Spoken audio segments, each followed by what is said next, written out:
Alors qu'un simple caillou nous empêche de marcher, ce petit désagrément peut prendre une toute autre dimension pour un diabétique.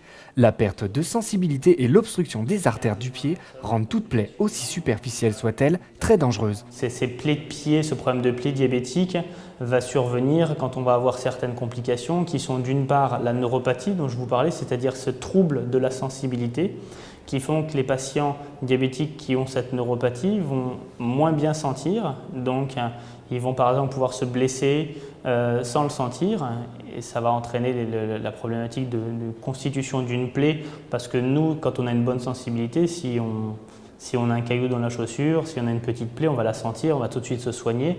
Eux, s'ils ne le sentent pas, ils ne sont pas capables d'avoir ce message d'alerte de la douleur. Cette neuropathie, cette trouble de la sensibilité peut entraîner également des déformations du pied qui font que le pied va appuyer de manière, on va dire, moins homogène que chez quelqu'un qui n'a pas de déformation. Et l'appui excessif au niveau d'un endroit bien particulier du pied est également un élément qui peut favoriser l'apparition d'une plaie de pied. Et puis l'autre élément, la deuxième complication du diabète qui peut favoriser ces plaies de pied, c'est l'atteinte des artères. C'est-à-dire quand on a des artères malades, on a moins de sang qui arrive au niveau du pied et on est plus sujet à faire des plaies qui vont après donner des complications d'ordre infectieuse ou même encore plus loin, les problèmes des amputations.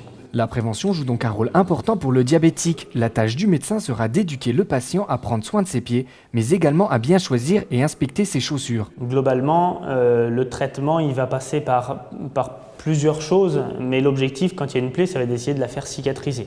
Donc la cicatrisation, elle va se faire par des pansements, des pansements variés en fonction du type de plaie qu'on va rencontrer. Quand il y a de l'infection, parce qu'il peut arriver que la plaie soit infectée, on va traiter l'infection. Et puis quand il y a une atteinte des artères, on va essayer de voir si on peut finalement déboucher ces artères et permettre à ce qu'il y ait plus de sang qui arrive dans le pied. Et l'arrivée de sang dans le pied va en tout cas être un élément qui va aider la cicatrisation. Ça, c'est les moyens qu'on va avoir pour faire cicatriser la plaie. Et en plus de tous ces moyens-là, on conseille toujours aux patients d'avoir des systèmes de ce qu'on appelle de mise en décharge, c'est-à-dire qu'on va leur donner des chaussures adaptées avec pour objectif, quand on peut, de ne pas avoir d'appui sur la plaie. Si par exemple la plaie est localisée au niveau d'un orteil ou de l'avant du pied, on va avoir des chaussures spécialisées qui vont permettre de n'appuyer que sur la partie inférieure du pied et de laisser la partie où il y a la plaie sans appui. Et ça, c'est un élément très important pour permettre de cicatriser.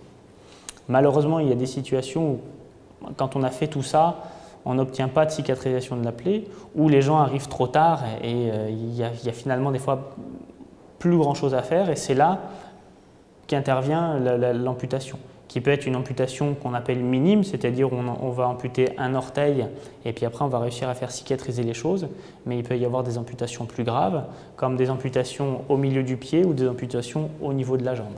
En général, un patient diabétique sur 6 sera un jour concerné par les plaies de pied. Pour nous en parler, nous avons rencontré Marcel, qui est en convalescence d'une mycose liée à son diabète. Récemment, j'ai des mycoses sur les ongles, mais sur un doigt de pied, j'ai une mycose sous un ongle, au niveau de la matrice et sous l'ongle. Et donc, pourtant, je vais voir une pédicure tous les mois, je suis soigné régulièrement et ça n'est pas aperçu. Et quand on s'en est aperçu, c'était un peu trop tard. Donc là maintenant, l'ongle est tombé aux 3/4, disons, et je suis sous traitement. Ben, aussi, j'avais remarqué que l'ongle était bizarre. Je lui disais, l'ongle, il est bizarre, je ne comprends pas. On dirait qu'il se dédouble, quoi. Elle m'a dit, oui, c'est bizarre. Ouais. Voilà, c'est tout. Il n'est pas la couleur, pour elle, d'un ongle qui était atteint. Voilà, et puis en fait, il était bien. Voilà, parce que je suis allé voir un chirurgien suite à ça, parce que j'avais quand même mal. Je dis, c'est pas possible. Et il a regardé, il a dit, bon, ben, on va rien faire pour l'instant, il faut faire des prélèvements pour voir. Et effectivement, j'ai beaucoup de champignons. Mais de toute façon, même sans ça, il faut porter une importance très accrue. Il faut regarder ça régulièrement, tous les jours. Il faut surveiller, hein, parce qu'un pied, ça s'infecte très vite. Et quand c'est infecté, après, c'est difficile hein, à soigner. On y arrive, mais c'est difficile.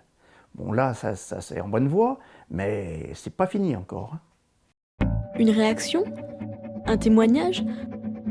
Commentez ce reportage sur dijonsanté.fr.